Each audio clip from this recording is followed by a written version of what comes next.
로마서 8장 28절 말씀입니다. 우리가 알거니와 하나님을 사랑하는 자, 곧 그 뜻대로 부르심을 입은 자들에게는 모든 것이 합력하여 선을 이루느니라. 로마서 8장 28절 말씀이었습니다.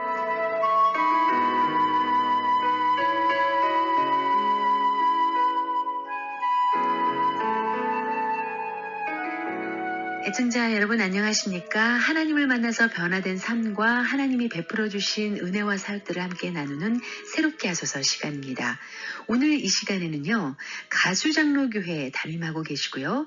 캘리포니아 선교신학대학 총장님으로 계시는 이선희 목사님을 스튜디오에 모셨습니다. 목사님 반갑습니다. 반갑습니다. 네.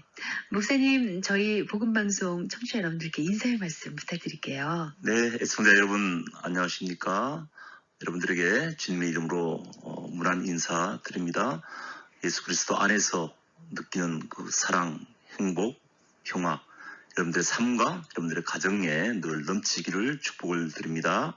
네, 목사님 목소리를 이렇게 들으신 분들 중에는 아마 익숙하다 하시는 분들 계실 거예요. 네. 네, 요즘에 중보기도로 또 섬겨주고 계셔서 중보기도 가끔 섬기고 있습니다. 네, 하시면서 은혜가 있으시죠? 예, 너무 좋습니다.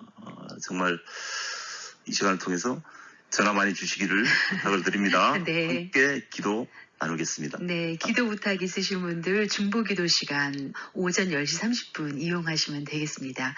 네, 목사님 오늘 개인 간증 부탁드릴게요. 네, 이 가주장로교회를 섬기시기 전에 목사님 선교사로 네, 그렇습니다. 네, 오랜 기간 섬기셨어요. 네. 하나님의 역사가 늘 간단치 않듯이 개인을 향한 하나님의 손길도 모두 다 느끼시지만 그렇게 네. 간단한 그런 손길들은 아니다. 정말로 늘 우리를 따라다니시고 내가 사랑한다고 설득하시는 그 하나님. 제가 하나님 손길을 느낀 것이 제가 프랑스에서 공부할 때였습니다. 그러세요. 네.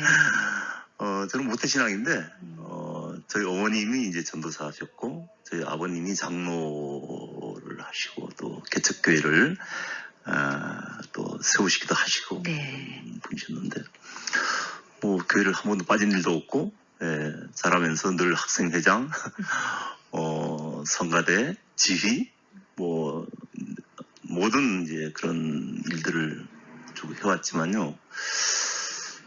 우리 그러잖아요. 모태신앙이 모태신앙이다.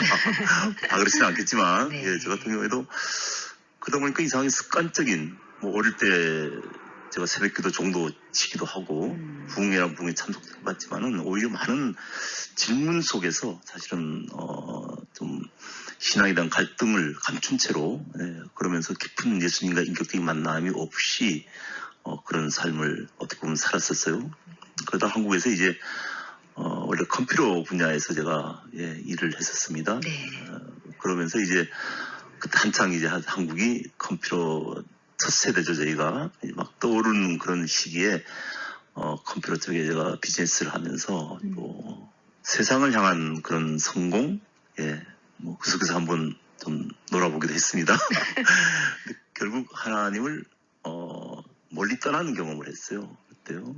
네, 뭐 한국의 사정들이 잘 아시지만은 그 적은 회사들이 이제 비즈니스를 한다는 것 자체가 쉽지가 않은 것이고 대기업들과 경쟁을 해야 하는 상태에서 네. 그런 구조 속에서 이제 한다는 것이 잘 아시지만은 세상 속으로 발을 디디지 않으면 안 되는 묘한 그런 이제 일들이 있었죠. 그렇지만은 그런 것들이 이제 사실 죄란 게 그런 것 같아요. 우리가 아주 조그만 것이라고 핑계를 대고 이스라엘 백성들이 가나안 들어가서 천리언가가 있어서 또는 거인족이라서 이런저런 핑계 대면서 하나님 말씀 어기고 조금씩 떠나다가 그런 하나님의 진노하시기도 이렇지만 삶도 그런 것 같아요. 교회를 다니고 여전히 집사를 하면서도 여전히 성가대지를 하면서도 그런 속에 한 발자국 한 발자국 빠져가는 제 모습을 발견을 했죠. 네. 그런 과정에서 또 아픔도 있었고 그 집사람과의 네. 하나님께서 이제 집사람을 통해서 저에게 깨달음의 음성을 또 한편으로 주셨어요. 네. 좀 많은 갈등이 있었죠. 그러니까 참 그게 어떻게 보면 우리 예수 믿는 사람들의 실제적인 삶의 현장일 수도 있어요. 네.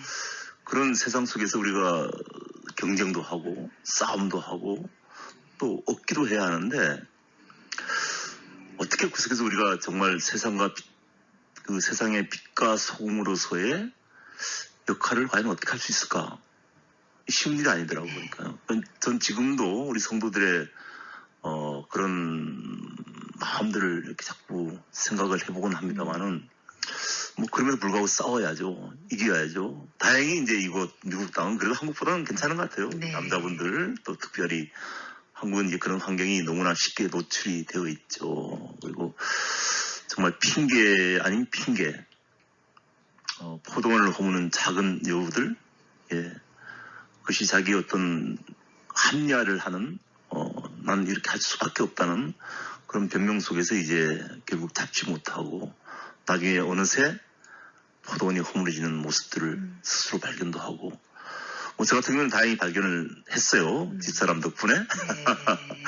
사모님의 역할이 크신데요. 네, 그래도 새벽기도 그때 네. 열심히 나가고 저를 위해서 많이 기도했습니다. 그렇지만 저는 뭐 목회자의 길은 생각도 안 해봤고요. 네. 성교의 길 생각도 안 해봤습니다. 그러다가 이제 그 생활을 집사람과의 어떤 그런 서로 간에 이제 어떻게 보면 협상이라 할까요? 그래서 제가 대신 유학을 가서 이제 프랑스로 가서 일단 일단락을 짓는 걸로 네. 그렇게 결정을 하고 이제 갔었죠. 네. 그런데 프랑스를 결정하게 되신 어떤 이유가 있으셨어요? 사실은 제가 불어를 전혀 못했어요. 네. 예, 전혀 뭐 미국으로 유학을 생각은 늘 있어서 준비를 했습니다만은 원래 제 전공이 이제 컴퓨터 쪽이니까 또 미국이 훨씬 낫죠. 근데 프랑스는 사실은 저희 집사람을 위한 결정이었습니다. 예. 어디를 가고 싶냐 했더니 프랑스가 제일 가고 싶다고. 네. 예. 그리고 다시 거긴 또 프랑스는 이제 조금 좀 여러 가지 좀 학생들에게 혜택이 있었습니다. 유학생들에게. 그래서 학비도 장학금으로 다 해결이 되고 네. 또 생활비도 보조도 받고 뭐 이런 혜택이 좀 있었습니다. 그래서 또 우리 집사람이 가장 좋아하는 나라다. 이제 그래서 가서 이제 공부를 랭귀지부터 시작을 했죠. 네.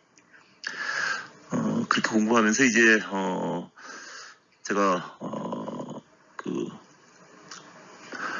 학교 이름이 불어로 ENPL이라고 합니다. 그 Institut National Polytechnique de Lorraine. 그래서 로렌 지방의 국립 공학 연구소 하는 그런 유명한 학교인데 네. 거기서 이제 산업공학 분야에 이 경영학과 이제 이렇게 결부가 된 그런 과목이 하나 있었습니다. 국제산업 전략이라고 하는 제 논문이 이제 그쪽의 논문이었는데 네, 그 과정을 제가 공부를 하고 논문을 쓰고 있었습니다.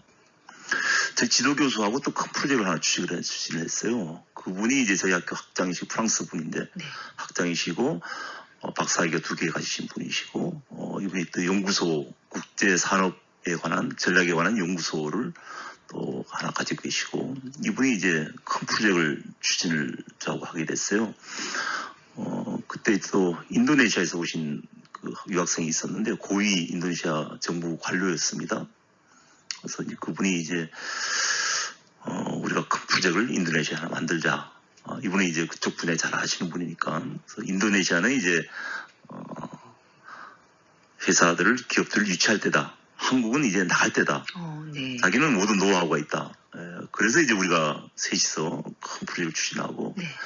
인도네시아 대사를 파리에 가서 만나고 그 다음에 이제 또 그쪽에 이제 산업 투자 유치를 하는 프로젝트를 이제 주시를 했었죠. 사실은 굉장히 꿈에 부풀었죠. 공부를 하고 이제 박사학위를 받고 또 한국의 학교에도 이제 그런 분야가 사실 없었기 때문에 얼마든지 뭐 교수도 또 찾아볼 수가 있었고 또 그것보다도 이제 큰 국제적인 프로젝트가 네. 지금 눈앞에 있어서 상당히 흥분된 그런 일이었었습니다. 또 거기서 제가 이제 AAA라는 그런 그 클럽을 만들었어요. 아시안 아프리칸 어소시에이션에서 네. 아시아 사람들과 아프리카 사람들 온 유학생들을 우리 동네가 이제 그 유학생들이 많이 있었어요. 네. 그래서 그런 학생들을 모아서 이제 제가 그때는 이제 앞으로 비즈니스 네트워크를 만들기 위해서 그런 모임도 결성도 하고 그랬었는데 어느 날 방학이 이제 3개월 방학이 끝난 다음에 학교에서 연락이 왔어요. 전화가 왔는데 제 지도 교수가 돌아가셨다는 거예요.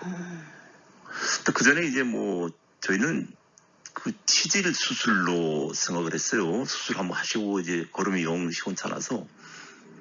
그런데 별로 뭐 이야기를 안 해서 몰랐습니다. 근데 돌아가 있다고 그래서 이제 무슨 일이냐 했더니 췌장암이었어요. 너무 놀라서 이제 집으로 갔습니다. 갔더니 뭐 이미 병원에서는 포기를 한 상태에서 집에서 이제 계시다가 돌아가셨는데 침대에 누워 계시더라고요. 양복을 입고 까만 양복 입고 넥타이 매고 이분이 키가 1m 한 90이 훨씬 넘는 분이었어요. 아주 거구였습니다. 근데 침대에 이렇게 누워 있는데 정말 뼈에다가 가죽을 씌워놓은 새카만 가죽을 씌워놓은 그 모습으로 이렇게 누워 있는 거예요. 너무 놀랐습니다. 우리 한국에서는 시신을 볼 기회가 없잖아요. 처음 시신을 본 것 그것만도 충격이었는데 아니 사람이 이렇게 변할 수가 있구나. 그러면서 처음 든 생각은 야 이거 큰일 났다. 나 이거 논문 어떡하지? 나 이 프로젝트 어떡하지? 내 인생의 롤 모델이었는데 이분이 또 그분이 저를 참 이뻐했어요. 참 이뻐했어요. 내가 나의 롤 모델이었는데 너무 충격이었습니다. 근데 그 생각이 드는 동시에 어떤 생각이 드냐면은 저분은 박사학위가 2개나 있고 세상에 모든 걸 다 가졌어. 우리 학교 학장이고 큰 연구소 있었죠. 집에 가면 없는 게 없었어요. 모든 그 프랑스의 그 앤틱들, 자기 조상들부터 내려온 수많은 앤틱들. 그 부인은 마치 미스 프랑스 출신 같은 그런 이쁜 부인이었어요. 딸도 하나 저희 학교에서 박사과정 하고 있었고 정말 남부러울 곳 없는 그런 분이었습니다. 존경받는 분이었었고 근데 그렇게 누워 있는데 박사학위가 뭐지? 이 사람의 명예가 뭘까? 이 돈이 뭘까? 성공이 뭘까? 이런 질문들이 그 자리에서 막 들어오는 거예요. 근데 그 순간에 또 다른 질문이 하나 제 가슴 속에 딱 들어오는데요. 무슨 질문이냐면 하나님 음성이었습니다. 저 사람은 저렇게 죽어서 지옥 갔다. 예수를 모르는 사람이니까요. 근데 저한테 질문이 오는 거예요. 그런데 너는 이 질문이 딱 들어오는 거예요. 제가 그 앞에서 너무 놀랐어요. 너무 놀랐습니다. 근데 제가 대답을 네 하고 못하는 거예요. 못하는 거예요. 제 마음속에 솔직한 대답이 I'm not sure. 제가 깜짝 놀랐어요. 어쨌든 내가 신앙생활 어릴 때부터 그렇게 해왔고 주일날 빠진 적도 없고 정말 모든 교회 일들 행사들 뭐 다 열심히 하고 때로는 뭐 부흥회라든가 수련회 가면 또 하나님 은혜 또 울기도 하고 했는데 그럼에도 불구하고 제가 또 세상에 빠졌던 한 순간들 이런 순간들 속에서 여러 가지 생각들이 오면서 제가 네라는 대답을 못 하겠더라고요.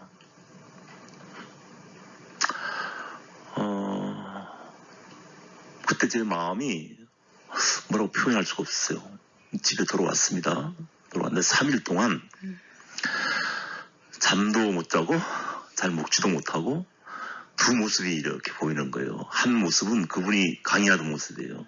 그 엄청난 등치 에너지, 그냥 그분이 열정적으로 강의하던 그 모습 한 부분, 또 하나의 원이 나타나는데 바로 누워서 그런 뼈에 가죽을 엎은 모습으로 누워있는 그 모습.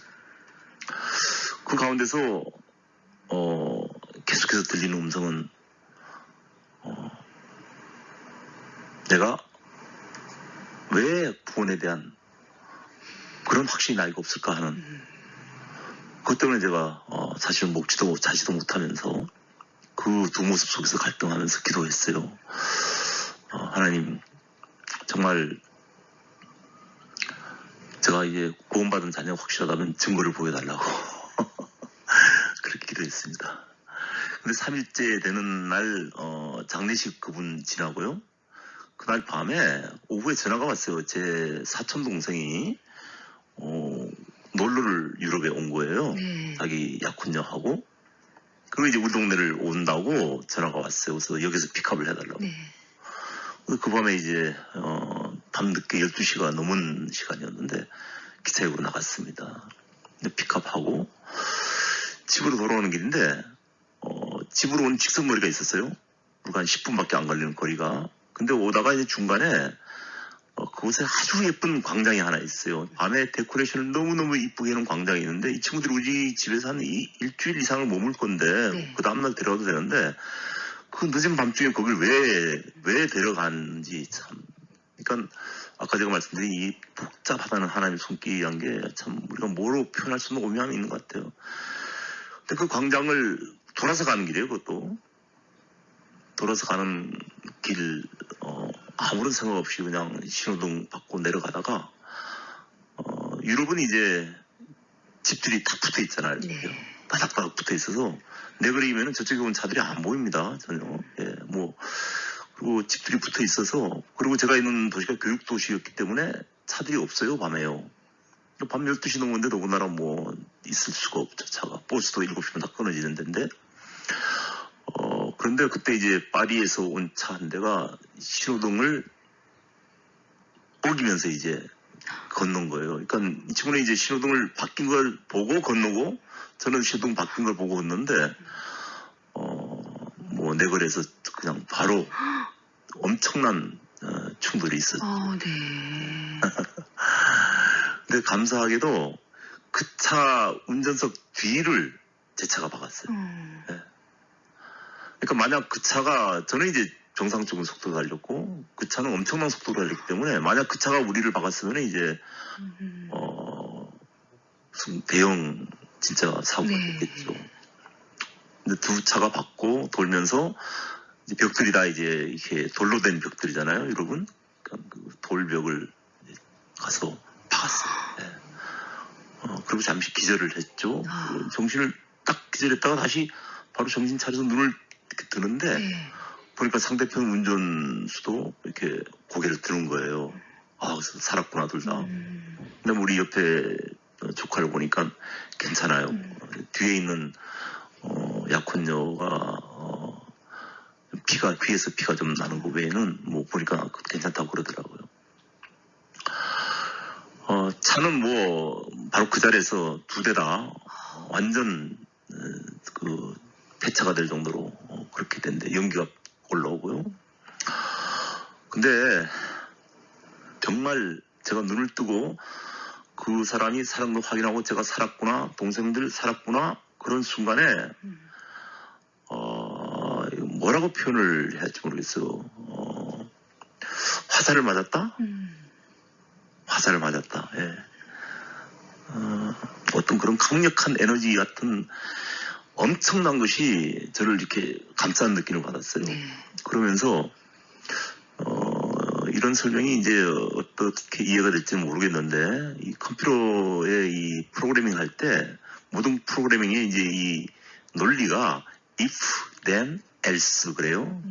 만약 하면, 그렇다면, yes면, 아니면 no면, 또 그러면 그 다음에 계속해서 이제 if, 또 yes, no, if, yes, no 이것들이 반복이 계속되죠. 한 프로그램 속에 이제 어마어마한 일은 if, then, else가 계속 돌다가 마지막 답이 하나 딱 나와요.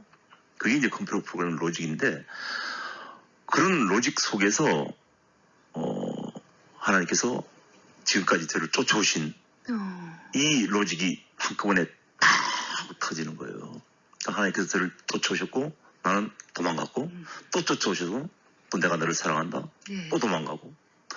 이런 것들이 그 짧은 뭐 초로 계산할 수 없는 짧은 시간인데 마치 정말 화살을 맞은 것 같은, 그렇지만 제 논리 속에서는 어마어마한 그런 if then else, 그리고 마지막 이 자리까지 내가 너를 찾아왔다.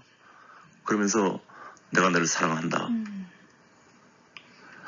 그런 감동, 그런 감격, 이걸 경험을 못 해봤었죠. 그동안. 네. 근데 그 교통사고 현장에서 정말 감당할 수 없는 그런 사랑에 대한 내가 너를 사랑한다. 이곳까지 쫓아와서 내가 너를 사랑한다는 하나님의 그런 고백. 거기서 느꼈어요. 네. 교통사고 현장에서. 바로 거기가 소방서 앞이었는데, 뭐, 바로 소방서에서 그냥 네. 사이렌 소리 나고 난리가 났어요. 경찰 들어오고. 근데 아마 그 사람들이 없었으면 제가 거기 꿇어 앉아서 아마 두 손 들고, 예, 찬양했을 거예요. 너무 강했습니다. 네. 예. 나중에 생각하니까 제가 얼마나 못됐으면은, 얼마나 성격이 못되고, 교만하고, 그랬으면 하나님께서 그런 일들을 통해서 뭐 저 때문에 교수를 돌아게 하시고 그러지는 않으셨겠죠. 교통사고 내게 하시고 그런 건 절대로 아닙니다. 그런데 그런 환경을 통해서 제게 이런 환경을 통해서 하나님은 놓치지 않으시고 손을 내미셨고, 저는 마침 제가 뜨겁게 증거를 보여달라고 기도하는 중인데, 네. 그러다 보니까 정말 그 손을 제가 잡은 거라고 생각을 해요. 네. 저의 그 작은 기도 들으시고 사랑의 확증을 보여주셨어요. 그 일이 있고 난 다음에 더 이상 고민을 좀 했죠, 사실은. 유럽은 교수가 들어가시면 이제 논문을 쓸 수가 없어요. 예, 교수를 다시 바꿔야 되는데 그 분야가 많은 교수들이 없기 때문에 학교를 이제 찾아야 되는데, 어쨌든 그건 학교를 찾긴 찾았습니다만은, 그런 학교를 찾고 하는 과정 속에서 이제 하나님과 깊은 그런 관계가 사실은 이루어졌죠. 교제가 이루어지고, 정말 희한한 거는요, 차가 폐차됐으면 보험회사 그냥 바로 처리를 해줘야 되는데 이거 처리를 안 해주는 거예요, 보험회사에서. 그리고는 정말 한 3개월 이상을 보험회사 이거 처리를 안 해줘. 그러니까 그 정비소에서도 이건 왜 이런지 모르겠다. 고쳐서 쓰라는 거예요, 그 차를요. 폐차를 해야 할 차인데. 네. 차가 없으니까요, 어디 가지도 못하고, 대신 매일 교회에 가는 거예요. 그때 우리가 학생들끼리 예배 보는 조그만 장소가 있었어요. 근데 거기를 매일 저녁 걸어가는데 이제 1시간이 더 걸려요. 네. 1시간 찬양하면서 걸어가고, 가서 늦게까지 기도하다가 또 1시간 찬양해서 걸어오고, 버스도 없으니까 그 시간에는요. 얼마나 행복한지 몰라요. 네. 하나님과의 관계가 그렇게 이루어지면서 이제 콜링을 하시나 보다는 생각을 했어요. 근데 사실은 그런 걸 느끼면서도 이제 계속 그도 세상에 대한 꿈, 목회자 선교사로는 사실은 전혀 생각이 없었으니까요. 그런 생각으로 이제 학교를 찾았는데 오란 데가 있었습니다. 근데 계속해서 마음속에 들리는 소리는 선교에 대한, 더군다나 어떤 생각이 되면은, 지금 내가 이렇게 뜨겁게 하나님을 만났는데, 그래도 선교사 목회자가 안 되더라도 한 몇 년간은, 1, 2년간은 최소한 가서, 어려운 데 가서 하나님을 섬겨야 하지 않겠느냐. 네. 이런 마음이 확 드는 거예요.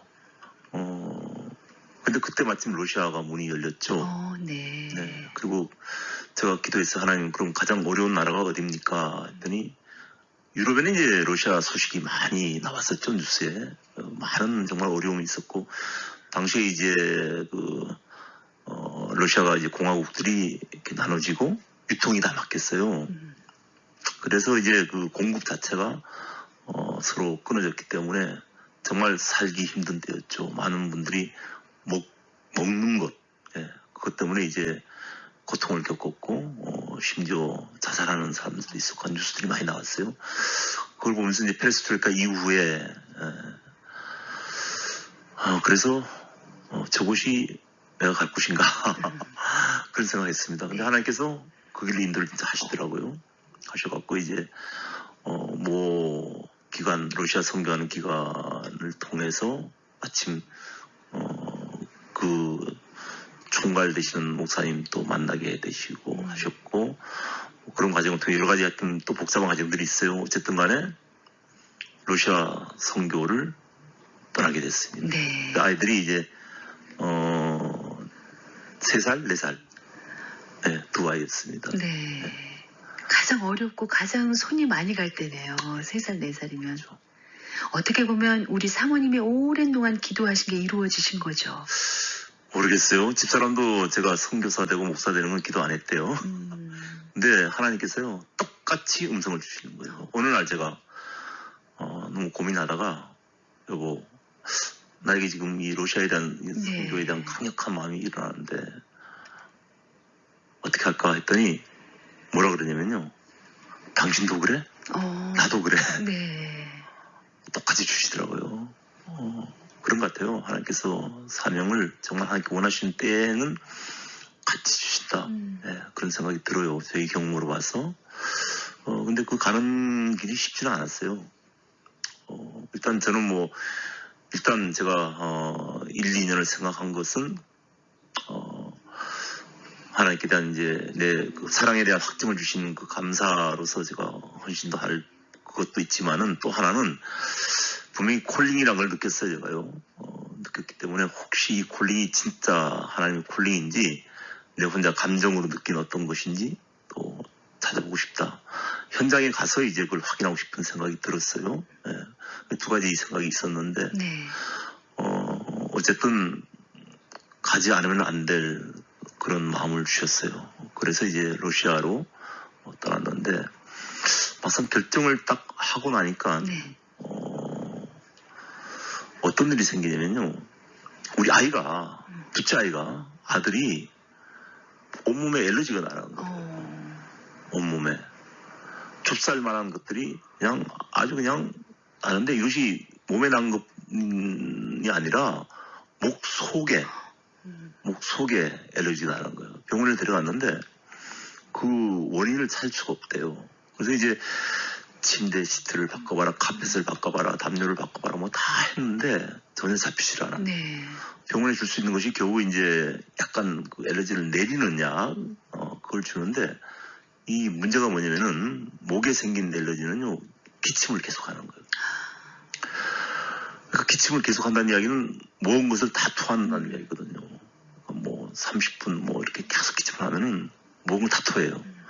그럼 아이가 이제 변기를 잡고 가서 막 기침하고 토하는데 그걸 보는 부모 마음이 더군다나 이제 잘 때 이제 그렇게 하면 기도가 막힐 수가 있대요. 그래서 이제 둘 중에 한 사람은 자지 말고 이제 아이를 봐라. 그래서 그때 한 사람은 못 자고, 근데 그게 이제 다시 또 우리로서는 기도할 수 있는 시간들이었죠. 성경 볼 수 있는 또 시간들이었었고, 근데 낫지를 않더라고요. 네, 정말 유럽에 우리가 먼 거리까지 집에 있으면 아이 데려가서 참 강사들한테 기도도 받고 별걸 다 했는데 낫지를 않아요, 전혀. 그러니까 저는 이미 선교에 러시아에 대한 생각을 이미 굳혔는데 사실은 아이를 보면은 아닌가 보구나. 내가 착각했나 보다. 네. 이제 그런 생각이 드는 거죠. 근데 러시아 소식을 들으면은 막 또 눈물이 나고 가야 되는데 하는 생각이 들고 아이를 보면은 아니라는 생각이 들고 내가 내 어떤 감정 때문에 그렇게 내가 생각이 들었었어요. 그러니까 이 두 가지 사실을 놓고 굉장히 고민을 하고 갈등을 많이 했죠. 제가 지금 머리가 사실 염색인데 백발이에요. 염색을 벗기면은. 근데 그때 한 한 4, 5개월 정도 갈등했던 그 시간에 사람이 백발이 되더라고요. 거의 얼마나 고민이 되셨으면. 예. 예. 모르겠어요. 그런데 이제 그때에 어떤 선교사님 한 분이 저희 영적 기도의 어머니가 한 분이 계셨어요. 독일에 계신 분이었는데 감사하게도 이제 얼마 전에 이곳 미국에서 그분과 함께 좋은 또 마지막, 지금 돌아가셨어요. 마지막 시간을 제가 함께 보내고 임종도도 같이 하고 제가 했었는데 네. 그분이 이제 금식 기도를 하셨어요. 우리를 위해서. 그러더니 이런 말씀 하시는 거예요. 내가 금식 기도 했는데 러시아 하늘을 쳐다보면 얘가 나을 것 같아. 그런 음성을 분명히 밤에 하나님께 주셨다는 거예요. 근데 그때 얘는 뭐 병원도 다 다녀보고 기도도 다 받아보고 네. 뭐 별걸 다 했는데 아이는 바싹바싹 말라가는 거예요. 이게 먹은 것이 다 토하니까 정말 많이 말랐었어요. 그런데 그때 그 음성을 딱 듣고 하나님 음성이라는 생각이 들었어요. 그래서 바로 짐보따리 싸서 네. 뭐 쌀 것도 없죠. 뭐 그냥 가방 챙겨서 그리고 이제 아이들 데리고 떠났어요. 떠났는데 이제 그래도 혹시 몰라서 병원에 갔죠. 가서 우리가 러시아로 이렇게 선교를 가게 됐다. 그러니까 엘러지 내리는 약을 좀 달라고, 좀 많이 좀 달라고. 그때 의사가 너 미쳤냐? 너 거기는 약도 없고 의사도 없는 그런 곳인데 지금 러시아가 가면 너 애기 죽을 수가 있다. 그러니까 저보고 자기가 경찰에다 고발을 하겠대요. 아동학대로. 예. 그래서 제가 간증을 좀 했죠. 네. 나는 이런 일이 있었고 나는 정말 하나님을 내가 지금 그 음성 따라서 가지 않으면 안 된다. 그러니까 넌 예수 믿냐 그랬더니 자기 그 캐톨릭이래요. 그래서 이제 하나님 믿으니까 나에게 믿음으로 내가 갈 테니까 달라고 하니까 이분이 주더라고요. 네. 그래서 이제 그 약을 한 조그만 가방 하나 속에다 넣어서 이렇게 룩색이라고 그러나요? 이렇게 매는 팩, 예. 백팩에다가 이제 약을 넣어서 아이 등에다 그걸 지우고 그다음에 이제 뭐 그래도 이제 옷 챙겨 가야 되니까 우리는 겨울 추우니까요. 예. 옷 챙기고 기내 가방을 들고 가는데 대부분 이제 바깥에서 검사하고 비행기 타는 안에 들어가면 이제 진 검사 같은 거 안 하잖아요. 네. 비행기 바로 타기 전 거기 장소에 독일에는 이제 또 이렇게 나와 있는 분들이 이렇게 있는 분들이 저를 우리가 가는 걸 보더니 잡는 거예요. 그러더니 왜 그러냐 했더니 너희들 지금 이 기내 가방이 오버가 됐다는 거예요, 숫자가. 네. 몇 개 오버됐냐 했더니 하나가 오버가 됐대요. 설마 약가방을. 그래서 처음에 이제 그럼 뭐 어떻게 하면 되냐 했더니 돈을 내래요. 그러면 근데 돈이 꽤 비싸더라고요. 근데 돈이 문제가 아니고 딱 느낌이 오는 게 있어요. 내가 정말 믿음으로 지금 가는 길인데 이 약가방 정말 사실 굉장히 망설였어요. 거기서도요. 그런데 우리가 어차피 이 아이를 죽을지도 모르는 이 아이를 데리고 가는 이 마당에 하나님의 손길을 믿어야지 내가 아직도 약을 믿고 있지 않았나 하는 생각이 드는 거예요. 그래서 처음에는 설명을 했어요. 이게 지금 우리가 러시아로 가는 선교사로 가는데 이 아이가 지금 이런 상태에 너 보지 않냐 얼굴이 그 약이다. 그러니까 돈 내고 가져가라 그러는 거예요. 근데 저에게는 이제 다른 질문으로 다가오더라고요. 그래서 그 사람들 보는 데서 그 가방을 뺏겼어요. 다른 가방 버려도 되는데 그 가방을 벗겨서 쓰레기통에다 넣었어요. 네. 그 사람들이 놀라더라고. 예. 뭐 이걸 어떻게 생각하면 참 무모함이라고 할 수도 있고요. 근데 그 당시는 워낙 절박한 환경들을 겪었기 때문에 아이를 통해서 그래 어차피 믿음으로 가는 건데 이야기 무슨 아이를 고치는 것도 아니고 그래 하나님 정말 믿고 가자. 그래서 이제 버리고 떠났죠. 네. 근데요, 진짜 모스크바 도착하기 전에 네. 비행기 안에서요, 얘가 깨끗하게 났어요. 할렐루야. 예, 오. 깨끗하게 났어요. 정말 하나님의 손길이. 예. 근데 사람이란 게, 나중에 이제 우리가 알았어요. 네. 왜 하나님께서 그런 것들을 통해 이렇게 하셨나. 우리가 뭐 신학 공부를 제대로 한 것도 아니고, 성교 훈련을 받은 것도 아니고, 그냥 이제 하나님 사랑하는 열정으로만 떠났는데, 그게 뭐 얼마나 가겠어요, 사실은요. 뭐, 깊어야 얼마나 깊겠어요, 그것이. 그러니까 나중에 우리가 깨달은 것은 그런 일들을 주시지 않았으면 우리가 거기에 단 한 달도 네. 못 있었다는 생각이 들어요. 그만큼 러시아가 그때 사정이 어려웠었어요.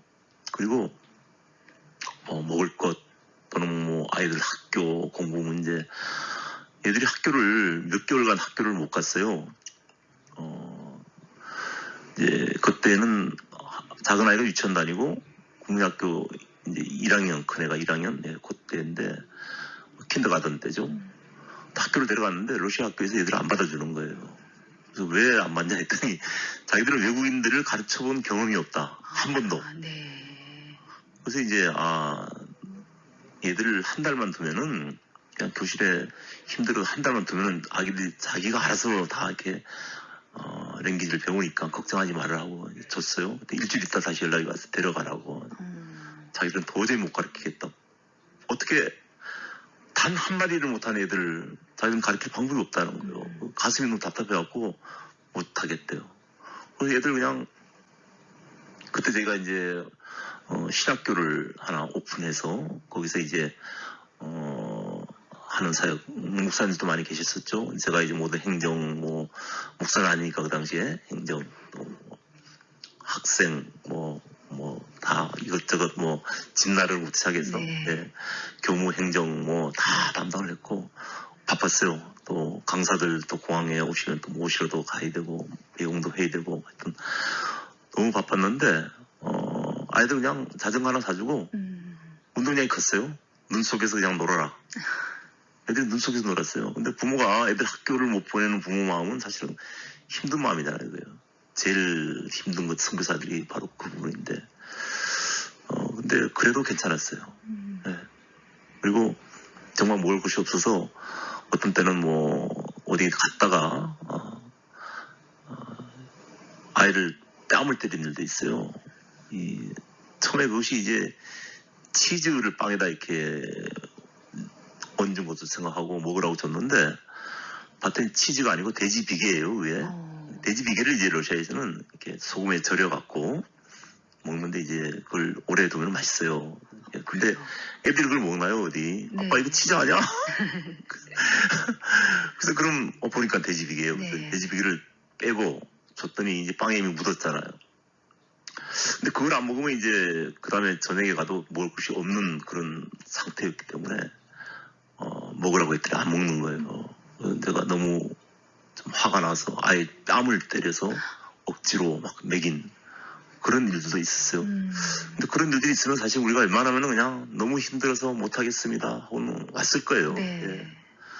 근데 그런 간증이 경험이 있으니까 하나님께서 이래서 하나님께서 우리가 정말 약함을 아시고 우리의 그런 연약함 하나님께서 쓰실 때가 그래도 있나 보다 하는 생각에 기쁘게 감사하게 참 사역을 감당을 했었죠.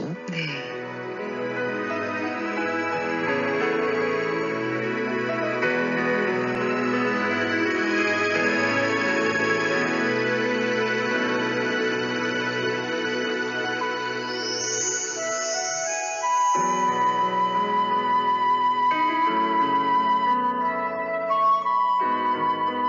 네, 새롭게 하셔서 지금까지 가주 장로교회를 섬기시고 칼 UM 캘리포니아 선교신학대학 총장님이신 이성희 목사님의 간증을 함께 하셨습니다.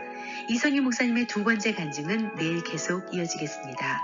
간증을 들으시고 이성희 목사님과 연락을 원하시는 분은요. 714 지역 393-0970 714-393-970번으로 연락 주시기를 바랍니다.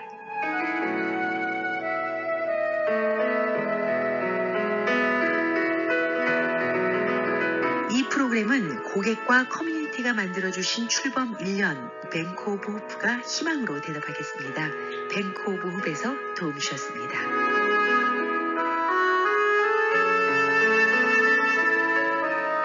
새롭게 하소서 이 프로그램은 미주복음방송 웹사이트 www.igbc.net 그리고 GBC 모바일 앱을 통해서 다시 들으실 수 있습니다. 지금까지 김은성이었고요. 청취해주신 여러분 감사합니다.